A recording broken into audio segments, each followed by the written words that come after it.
তার সর্বত্র, কিন্তু ফেসবুক ইন্টারনেট সেই চরিত্রকে ধ্বংস করে দিয়েছে। উঠতি বয়সের ছেলে মেয়েদের চরিত্রকে ধ্বংস করে দিয়েছে। উপকারের চেয়ে ক্ষতির পরিমাণ হাজার লক্ষ গুণ বেশি। বর্তমানে অধিকাংশ পরিবারে দ্বন্দ্ব, অশান্তি এই মোবাইল ইন্টারনেটের অপব্যবহারের কারণে। স্বামী যেমন স্ত্রী থেকে আস্থা হারিয়ে ফেলেছে, তেমনইভাবে স্ত্রীও তার স্বামী থেকে আস্থা হারিয়ে ফেলেছে। ফলে অনাস্থা ও সন্দেহের আগুনে সুখের সংসারগুলো জ্বলে পুড়ে ছারখার হচ্ছে একমাত্র ইন্টারনেট, মোবাইল, ফেসবুকের মাধ্যমে। কোথাও শান্তি নেই। বর্তমানে ঘরে ঘরে সারাক্ষণ আপনার টাচ মোবাইল, ইন্টারনেট নিয়েই ব্যস্ত থাকে। স্ত্রীগণ কথা শোনে না, নামাজ কলমারও দাঁত দাঁড়ে না, ঠিক মতন অক্ত মতন নামাজ পড়ে না, বাচ্চার প্রতিও খেয়াল রাখে না, কিছু বললেই রেগে যায়। কেমন যেন প্রতিটা সংসার একটা ভিন্ন ধরনের হয়ে গেছে। অভিযোগের শেষ নাই। অভিযোগ একটাই, স্ত্রী আগের মতো কথা শোনে না, ঠিক মতো কাজকর্ম করে না, সারাক্ষণ মোবাইল নিয়ে ব্যস্ত থাকে। ছেলে মেয়েরাও সারাক্ষণ মোবাইল নিয়ে ব্যস্ত থাকে। রাত 2টা 3টা পর্যন্ত ফেসবুক দেখে। পড়ালেখার কোনো অগ্রগতি নাই। কোচিং দিতে আসে, ভালো টিচার রাখছে, কিন্তু সেরকম আশা অনুপাতে রেজাল্ট আসতেছে না। কেন? কি উদ্দেশ্য? সমস্যা কোথায়? ওই যে মোবাইল নিয়ে পড়ে থাকে। আপনার অভিযোগের যেন কোনো শেষ নেই। স্ত্রী আগের মতো আচরণ করে না, ছেলে মেয়ে ঠিক মতন লেখাপড়া করে না, স্বামী ঠিক মতন দোকানে যায় না, শ্রমিকরা ঠিক মতন কাজ করে না, কর্মচারীরা ঠিক মতন ডিউটি পালন করে না, ওস্তাদ বা শিক্ষকগণ ঠিক মতন ক্লাস করান না, ছাত্রছাত্রীরা ঠিক মতন পড়া মুখস্থ করে আসেন না। সবার অভিযোগ একটাই, মোবাইল ফেসবুক ধ্বংস করে ফেলছে। অবস্থা এটাই যে মানুষ, এই যে সেলসম্যান কর্মচারী রাখে দোকানে, কাস্টমার নাই, ওয়াইফাই আছে, বই বইয়ে মোবাইল টিপতে আছে। তার মানে কি, ওর মোবাইল টেকার জন্য, টিপার জন্য কিন্তু রাখা হয় নাই। ওর অ্যাটিটিউডে, ওর আচার ব্যবহারে যে মুগ্ধ হয়ে মানুষজন, কাস্টমার যেন আসে, ও সেরকম একটা ভাব নিয়ে থাকবে না। ওই সব ব্যাপারে নাই। আছে কি নিয়া? মোবাইল নিয়া। আমাকে অনেক ব্যবসায়ীরা বলে যে একটু ওয়াশ করেন যাতে এই মোবাইল থেকে দূরে থাকে। অনেক কিন্ডারগার্টেন স্কুল বা বিভিন্ন স্কুলের প্রিন্সিপাল বলে যে না, ক্লাসে গেলে তুমি মোবাইল নিয়ে দেখতে পারবা না।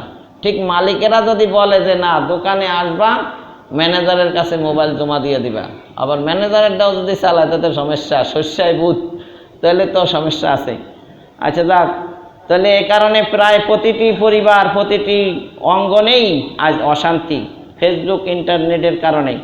মোবাইল ইন্টারনেট একদিকে যেমন সমগ্র পৃথিবীকে হাতের মুঠায় করে দিয়েছে, পৃথিবীটা গ্লোবাল ভিলেজ, একেবারে ছোট্ট একটা গ্রামে পরিণত করছে। সারা বিশ্বের খবর নেওয়া যায় ছোট্ট একটু মোবাইলের মাধ্যমে। এতে লাভ যেমন হয়েছে, তার চাইতে ক্ষতি হয়েছে হাজার লক্ষ গুণ কি বেশি। অপরদিকে তার অপব্যবহারে মানুষের নৈতিক চরিত্র, পারিবারিক বন্ধন ও শান্তি শৃঙ্খলাকে আপনার বেশ ঝুঁকির মধ্যে ফেলে দিয়েছে এই ইন্টারনেট, মোবাইল। পরক্রিয়া সহ আরও বিভিন্ন অপরাধের সাথে জড়াই যেতেছে। পত্র পত্রিকা ও বিভিন্ন মিডিয়ার তথ্য অনুযায়ী বর্তমানে অধিকাংশ বেবিচার ও পরক্রিয়া সংগঠিত হচ্ছে এবং উঠতি বয়সের ছেলে মেয়েদের চরিত্র ধ্বংস হচ্ছে ফেসবুক ইন্টারনেটের মাধ্যমে। ইমান বিধ্বংসী অস্ত্র বললেই চলে এই ফেসবুক ইন্টারনেট। বর্তমানে ইন্টারনেট, ফেসবুকের চেয়ে ইমান বিধ্বংসী ভয়ঙ্কর আর কোনো জিনিসই নেই।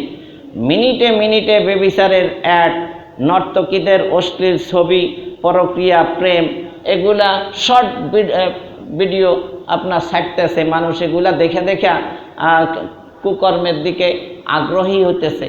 তো বড় নাজুক অবস্থা, পরিস্থিতির শিকার এখন আমরা। মুসলিম উম্মার প্রতি আল্লাহ পাকের নির্দেশ হইল যে একটু ফুরসাত পেলেই, সুযোগ পেলেই আল্লাহ পাকের জিকির ও আখেরাতের ফিকির করবে। একটু সুযোগ পাইলেই কি করবে? আখেরাতের ফিকির, আল্লাহর জিকির করবে। এটা সূরা আপনার আল ইনশিরাহ, যেটা দিয়েই আজকে শুরু করছিলাম, সূরা আল ইনশিরাহ। এটা যেটাকে আমরা আলাম নাশরা বলি, এই 94 নম্বর সূরার 7 এবং 8 নম্বর আয়াত আল্লাহ বলেন, ফাইদা ফারাউতা ফানসাব ওয়া ইলা রাব্বিকা ফারগাব। অতএব আপনি যখনই অবসর পান তখনই কঠোর ইবাদতে রত হন আর আপনার রবের প্রতি গভীর মনোযোগী হন। ফাইজা ফারাগতা ফানসাব, এখানে কয়েকটা মত পাওয়া যায়। ফাইজা ফারাগতা ফানসাব, অতএব আপনি যখনই অবসর পান, কিসের থেকে অবসর পাবে? তখনই কঠোর ইবাদতে রত হন। কি করতে হবে? কিসের থেকে অবসর পাবে আর অবসর পাওয়ার পরে কি করতে হবে, এটার একটা ব্যাখ্যা দরকার আছে। তো এখানে কয়েকটা মত পাওয়া যায়, সবগুলো মতই কিন্তু গ্রহণযোগ্য হতে পারে। তাফসীরের কিতাবে লেখে, 1 নম্বর সালাতের পর দোয়ায় রত হওয়া। ফাইজা ফারাগতা, যখন নামাজ শেষ করে ফেলবে তখন মোনাজাত দোয়ার ভিতরে ব্যস্ত হয়ে যাবে। ফানসাব, তখন কি করবে? ওই আপনার দোয়া মোনাজাতে লিপ্ত হয়ে যাবে। আর একটা মত হলো ফরজের পর নফল ইবাদতে রত হওয়া। ফাইজা ফারাগতা ফানসাব, অতএব আপনি যখনই অবসর পান কিসের থেকে? ফরজ নামাজ শেষ করিয়া, তখনই কঠোর ইবাদতে রত হন, মানে নফল ইবাদতে রত হন। এই জন্য ফরজ নামাজ শেষ করিয়াই বাসায় চলে যাবেন না, কিছু নফল ইবাদত করতে চেষ্টা করবেন, বা বাসায় যাইয়া হইলেও নফল ইবাদত করবেন। হাদিসে আছে, তোমরা ঘরকে কবরস্থান বানাইও না। তার মানে কিছু ইবাদত ঘরে হইলেও করা সুন্নাত, সেটা ফরজ না। কোনটা? নফল। দুনিয়ার কাজ থেকে খালি হওয়ার পর আখিরাতের কাজে রত হওয়া, এটা আর একটা ব্যাখ্যা। ফাইজা ফারাগতা ফানসাব, দুনিয়ার যত ব্যবসা বাণিজ্য চাকরি বাকরি শেষ করিয়া বাসায় যাবেন, তো বাসায় যাইয়া বসে থাকবেন না, আবার ব্যস্ত হয়ে যাবেন কোন কাজে? আল্লাহর ইবাদত বন্দেগীতে। শেষ আয়াতে বলা হয়েছে ওয়া ইলা রাব্বিকা ফারগাব, আর আপনার রবের প্রতি গভীর মনোযোগী হন। এখানে বলা হয়েছে যে একমাত্র আল্লাহরই নিকট মনোযোগী হয়ে সকল ইবাদত যেন তিনি কবুল করে নেন, এই আশা করা। ইবাদত করার পরে সালাম ফিরাই দিয়া টিভি দেখলেন, ফেসবুক দেখলেন, ইউটিউব দেখলেন, আপনার নামাজের খবর কি? আর একটা ছেলে পরীক্ষা দিয়ে বাসায় যাইয়া কি একটু আল্লাহ বিল্লাহ করে না? আল্লাহ পরীক্ষাটা যে দিয়ে এলাম, তুমি পাশের ব্যবস্থাটা করো। কি রেজাল্ট বাড়ানোর আগ পর্যন্ত ছেলেটা নামাজ কলমা ছাড়ে না, আরো বাড়াইয়া দেয়। আর আমরা যে নামাজ ফজর পড়িয়া জোহর, জোহর পড়িয়া আসর, আসর পড়িয়া মাগরিব, মাঝখানের সময়টা আমাকে মনের ভিতরে কে নিয়ে আসা উচিত না যে আমি যে নামাজটা পড়লাম আল্লাহ কবুল করলো কিনা। এই জন্য বলা আছে ফাইজা ফারাগতা ফানসাব ওয়া ইলা রাব্বিকা ফারগাব, তুমি নামাজ শেষ করার পরে এই কবুল হওয়ার একটা আশা নিয়ে বসে থাকো যে আল্লাহ যেন আমার ইবাদতটা কি করেন? কবুল করেন। এই আয়াতে মুমিনদের জীবনে বেকারত্বের কোনো স্থান দেওয়া হয় নাই। আল্লাহ কোরআনে যে বললেন ফাইজা ফারাগতা ফানসাব ওয়া ইলা রাব্বিকা ফারগাব, তার মানে কাজ একটার পর একটা চালাই যেতে হবে। যখন দুনিয়ার কাম করবেন তো করবেন, দুনিয়ার কাম শেষ তো আখিরাতের কাম করতে হবে। কাম মুমিন করতেই থাকবে, মুমিনের কোনো বেকারত্বের সময় নাই। মুমিন বেকার হইতে পারে না, ও কোনো না কোনো কাজে জড়াই থাকবে, হয়তো দুনিয়ার নয়তো আখিরাত। যে কাজ স্বাস্থ্যের বা দুনিয়ার কাজে আসে না, যে কাজ আখিরাত পরকালের কাজে আসে না, অযথা অসার কাজ মুমিন করতে পারে না। এটাই সূরা মুমিনের মধ্যে বলা হয়েছে, কাদ আফলাহাল মুমিনুন আল্লাযীনা হুম ফি সালাতিহিম খাশিউন ওয়াল্লাযীনা হুম আনিল লাগবি মুরিদুন। মুমিন তো অযথা অসার অনর্থক বাজে কাজ, যে কাজে দুনিয়া আখিরাতের কোনো কাজে লাগে না, এই ফাউল কাজ মুমিন করে না, এগুলা থেকে দূরে থাকে। তাহলে আপনার এই আয়াত থেকে বোঝা গেল যে মুমিনদের বেকারত্বের কোনো কি নাই, সুযোগ নাই। হয়তো দুনিয়ার কাজে ব্যস্ত থাকবে, নাহলে আখিরাতের কাজে। তো সাধারণত আমরা ফেসবুক মোবাইল নিয়েই ব্যস্ত থাকি। এটা যে কতটা দামি জিনিস সেইটাই তো কোরআন হাদিসের আলোকে কোনোদিন বিশ্লেষণ করলাম না। এটা কিভাবে আসলো, কেন আসলো? এই যে টিভি বলেন, রেডিও বলেন, গান বাদ্যের যন্ত্র মানে বাদ্যযন্ত্র বলেন, এটারও ইতিহাস আছে। মুহাম্মদ রাসূলুল্লাহ সাল্লাল্লাহু আলাইহি সাল্লামের সময় কোরআন তেলাওয়াত শোনার জন্য রাতের আধারে বিধর্মীরাও আসতো। একজন আর একজনের সাথে পথে দেখা হলে জিজ্ঞাসা করতো কেন আসছো, কয় কি কয় একটু শোনার জন্য আসছি, তার মানে তথ্য নেওয়ার জন্য আসছি। আসলে তথ্য না, ভালো লাগতো সেজন্যই আসতো। অনেক কাফের কোরআন তেলাওয়াত শুনেও মুসলমান হয়ে গেছে, বলেন সুবহানাল্লাহ। তো কাফেরেরা চিন্তা করলো, নেতারা এইভাবে যদি দিন দিন কোরআন তেলাওয়াত শুনতে থাকে আর মানুষ মুসলমান হইতে থাকে, তাহলে তো আমাদের সংখ্যা কমে যাবে। আর জনগণ যেহেতু শুনতে চায় কিছু একটা, তাহলে ওদের জন্য একটা শোনার ব্যবস্থা করি। বিদেশ থেকে এক গায়িকা কিনে নিয়ে আসছে। কি নিয়ে আসছে? গায়িকা, মানে গান গায়, এক মহিলা গায়িকা কিনে আনছে। এখন আনার পরে এরা কয় আর মোহাম্মদের কাছে যাইয়া কোরআন তেলাওয়াত শোনা লাগবে না, এখন থেকে তোমরা গান শোনো। তো এখন ওই গায়িকার নাম না ধরিয়া আল্লাহ বলে এরা কথামালার খেলতামাশা কিনে আনছে। কারণ কোরআনে এমন শব্দ প্রয়োগ করবে যা কিয়ামতের আগের দিন পর্যন্ত আর পরিবর্তনের প্রয়োজন নাই। গায়িকা তখন কেনা বেচা হয়েছে, সামনে তো হয়তো হবে না। এখন তো মোবাইল কেনা বেচা হয়, গায়িকা কেনা বেচা হয়? গান তো মোবাইলের মাধ্যমে কি বাজে। তাহলে ওই সময় যদি কোরআনে ওই গায়িকার নাম নিত, তাহলে ওই শব্দটা অযথা তেলাওয়াত করা হইতো, আর মোবাইলের নাম আর বোঝা যেত না। এই জন্য লাহওয়াল হাদিস বলছে। লাহওয়াল হাদিস বলতে পত্র পত্রিকা যত জাবরা লেখা আছে, যত উপন্যাস, নাটক ফাটক যা কিছু আছে, যত টিভি চ্যানেলের ভিতরে সব কিছু আসে ওই একই কথায়, লাহওয়াল হাদিস। তো এটা সূরা লোকমান 31 নম্বর সূরা 6 নম্বর আয়াতে এইসব টিভি মোবাইল যে হারাম, এইসবগুলা গান বাদ্য যন্ত্রতে হারাম, এটা বলা আছে। কি বলা আছে? ওয়ামিনান নাসি মান ইয়াশতারি লাহওয়াল হাদিস লিয়ুদিল্লা আন সাবিলিল্লাহি বিগাইরি ইলমিন ওয়া ইয়াত্তাখিযহা হুজওয়া উলাইকা লাহুম আযাবুম মুহিন। আর মানুষের মধ্যে কেউ কেউ আল্লাহর পথ থেকে বিচ্যুত করার জন্য অসার বাক্য কিনে নেয়। অসার বাক্য, এক কথা শেষ। অযথা অসার অনর্থক বাক্য কিনছে, কথা কিনছে, কিচ্ছা কাহিনী কিনছে। ওই যন্ত্রটার নাম আর লয় নেই। যে যন্ত্র দিয়েই অসার অযথা কথা বেরিয়ে আসবে, সব যন্ত্রই এর অন্তর্ভুক্ত। জ্ঞান ছাড়াই যারা কেনে তাদের কি আসলে জ্ঞান আছে নাকি? আখিরাত পরকালের কি লাভ হবে, কি ক্ষতি হবে, এত জ্ঞান কি তারা রাখে? রাখে না। আল্লাহ বলে জ্ঞান ছাড়াই তারা এসব অসার বাক্য কিনে নেয় এবং আল্লাহর দেখানো পথ নিয়ে ঠাট্টা বিদ্রুপ করে। তাদের জন্য রয়েছে অবমাননাকর শাস্তি। সূরা লোকমান 31 নম্বর 6 নম্বর আয়াতে। তাহলে এখানে যে জিনিসটা বললো যে জনগণ কেনে কি? লাহওয়াল হাদিস। মূল শব্দটা কি? লাহওয়াল হাদিস। লাহবন মানে খেলতামাশা, যেগুলা করলে আল্লাহর কথা ভুলে যায়, সেগুলা কথার মাধ্যমে।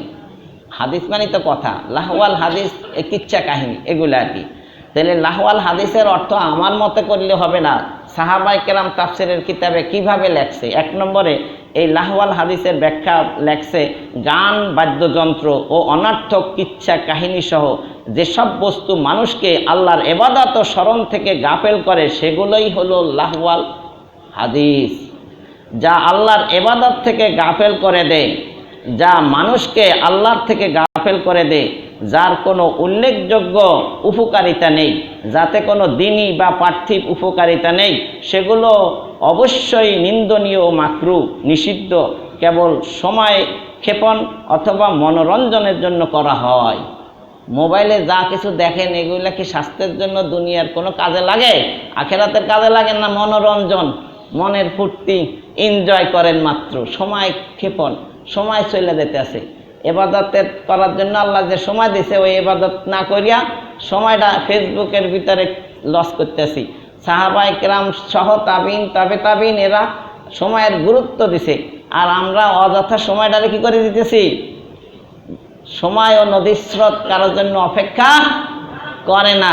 যে কয়টা গোনা নিঃশ্বাস নিয়ে পৃথিবীতে আসছি, ঘুমাইয়া থাকেন আর হাঁটা চলা থাকেন না, টয়লেটে থাকেন, নিঃশ্বাস কি বন্ধ থাকে না চলমান বলবৎ থাকে? তাহলে নিঃশ্বাস ফেলতেছি, তার মানে হায়াত বরফের মতো কি কমতেছে। তাইলে আমরা কোন কাজে লাগাইলাম সময়টা? একে চশমে জাদান গাফিল আজা শাহিনাবাসী শায়দ কেউ নেগা কুনাদ আগাহিনাবাসী। কবি বলেন, এক মুহূর্ত, চোখের পলক পরিমাণ সময়ও তুমি আল্লাহ থেকে গাফেল থেকো না। কোন সময় আল্লাহ কার দিকে করুণার দৃষ্টি দিয়ে তাকায় সেই সময় আপনারে খুঁজে পাওয়া যাবে না। আপনি তো আছেন ফেসবুক নিয়ে অন্য দান দেয়, রাতে এইভাবে আস্তে আস্তে ফেসবুক দেখতে দেখতে যখন ব্যাটারির চার্জ শেষ হয়ে যায় আর উপায় অন্তর না পায় তখন রাখা দেয়, এর আগ পর্যন্ত চলতে থাকে। এর ফলে তওবা করে ঘুমায় না এমনিই ঘুমায় যায়। শেষ যদি কালিমা যার হয়, যার কালিমা শেষে উচ্চারণ হয়, মৃত্যু হবে তার, মনে করেন ইমানি মৃত্যু, মুসলমানের মৃত্যু, সে জান্নাতে যাবে, বলেন সুবহানাল্লাহ। আর যে এভাবে গোনা করতে করতে মারা গেল তার কি জান্নাতে যাওয়ার কোনো উপায় আছে? তাহলে ঘুমের যাওয়ার অন্তত 1 ঘন্টা আগে, খাবারের 1 ঘন্টা আগে মোবাইল দূরে সরাই রাখতে হবে। মোবাইল দেখার প্রয়োজন হলে এটা একটা টাইমার দিয়ে রাখতে হবে। সারাদিনে হয়তো 30 মিনিট দেখলেন, আর যদি এইভাবে ঘন্টার পর ঘন্টা দেখতে থাকেন তাহলে তো সমস্যা হবেই। তো এখানে আমরা যে বিষয়টা আলোচনা করলাম সেটা হলো যে যার কোনো উল্লেখযোগ্য কি নাই, উপকারিতা নেই, যাতে কোনো দিনই বা পার্থিব উপকারিতা নেই, সেগুলো অবশ্যই নিন্দনীয় এবং মাকরু এবং নিষিদ্ধ। তো এটা আল্লাহ বলছেন মানুষ কেনে কেন? বেগাইর ইলমিন, জ্ঞান ছাড়াই। সে মূর্খ অজ্ঞ লোক এই মনোমুগ্ধকর জিনিসটি কিনে নেয় এবং সে জানে না কেমন মূল্যবান জিনিস বাদ দিয়ে সে কেমন ধ্বংসকর জিনিস কিনে নিচ্ছে। সেগুলো চিন্তা ও চরিত্র শক্তি ধ্বংস করে দে, নিজের টাকা পয়সা খরচ করে সেগুলো লাভ করছে। অর্থাৎ নিজের গামজরা পরিশ্রমের পয়সা দিয়া প্রত্যেকটা ছেলে মেয়েরে অ্যান্ড্রয়েড মোবাইল, আপনার স্মার্টফোন, আইফোন এইসব টাকা দিয়ে কিনে দিয়া ওগুলারে জাহান্নামে নিয়ে যাইতেছে। কিসের উপরে রেখে যাচ্ছেন সন্তানদেরকে, পরিবারদেরকে? আপনি মরে গেলে এইসব সন্তানেরা কি আপনার কবর জিয়ারত করবে, আপনার জন্য দোয়া করবে? এরা নিজেরা জান্নাতে যেতে পারবে? তাহলে ভবিষ্যৎ প্রজন্মের কি অবস্থা হবে? তাহলে আমাদের উচিত কি? আমরা মুসলমান, আমরা সবসময় আল্লাহ জিকির ফিকিরে থাকতে হবে। এটা সূরা মুজাম্মিল, সূরা মুজাম্মিল 73 নম্বর সূরার 8 নম্বর আয়াতে আল্লাহ বলেন, ওয়াযকুর ইসমা রাব্বিকা ওয়া তাবাত্তাল ইলাইহি তাবতীলা। আর আপনি আপনার রবের নাম স্মরণ করুন এবং তার প্রতি মগ্ন হন এবং একনিষ্ঠভাবে। তাহলে আল্লাহ তাআলার নাম স্মরণ করতে হবে, ওয়া তাবাত্তাল ইলাইহি তাবতীলা, এবং তার প্রতি মগ্ন হন একনিষ্ঠভাবে। সব সময় আল্লাহকে নিয়ে থাকতে হবে। কাকে নিয়ে থাকতে হবে? আল্লাহকে নিয়ে থাকতে হবে। আপনি সমগ্র সৃষ্টি থেকে দৃষ্টি ফিরিয়ে নিয়ে কেবল আল্লাহর সন্তুষ্টি বিধানে ও ইবাদতে মগ্ন হন। নিজের সমস্ত কর্মকাণ্ডে তথা উঠা বসায় চলাফেরায় দৃষ্টি ও ভরসা আল্লাহর প্রতি নিবদ্ধ রাখা। আল্লাহর সম্পর্কের উপরে কোনো সৃষ্টির সম্পর্ককে প্রবল হতে না দেওয়া। তাহলে আল্লাহরে প্রাধান্য দিলাম কই? দিন রাত যদি আমি ফেসবুক ইউটিউব নিয়ে পড়ে থাকলাম, আল্লাহরে আমি প্রাধান্য দিলাম? লা রহবানিয়াতা ফিল ইসলাম, বৈরাগ্যতা, সন্ন্যাসী ভাব ইসলামে নাই। সংসার করিয়া ইসলাম পালন করতে হবে, কাজ কাম করতে হবে, ঠিক আছে, কিন্তু এই কাজ কামগুলো আমি আল্লাহর রাজি খুশি করার জন্য করব। আমার মূল টার্গেট থাকবে কি? আল্লাহ তাআলাকে পাওয়া। তাহলে আমার উপরে আল্লাহ তাআলার হক আছে, আমার পরিবারের হক আছে, আমার নিজের শরীরেরও কি আছে? ওয়ালি আহলিকা আলাইকা হাক্কুন ওয়ালি জাসাদিকা আলাইকা হাক্কুন ওয়ালি রাব্বিকা আলাইকা হাক্কুন ফাতি কুল্লাযি হাক্কিন হাক্কা। আল্লাহ রাসূল সাল্লাল্লাহু আলাইহি সাল্লাম বলেন, তোমার উপরে তোমার পরিবারের হক আছে, বউরেও সময় দাও। তোমার উপরে তোমার শরীরের হক আছে, একটু ঘুমাও, খাও, বিশ্রাম নাও, হ্যাঁ। তারপরে তোমার উপরে তোমার প্রতিপালকের হক আছে, এজন্য তোমার ইবাদত বন্দেগী জিকির আজকারও করতে হবে। আমরা কি করতেছি? এমন কাম করতে আসি, বউর হকও আদায় করি না, শরীরের হকও আদায় করতে আসি না, রবের হকও, সব কিছু এলোমেলো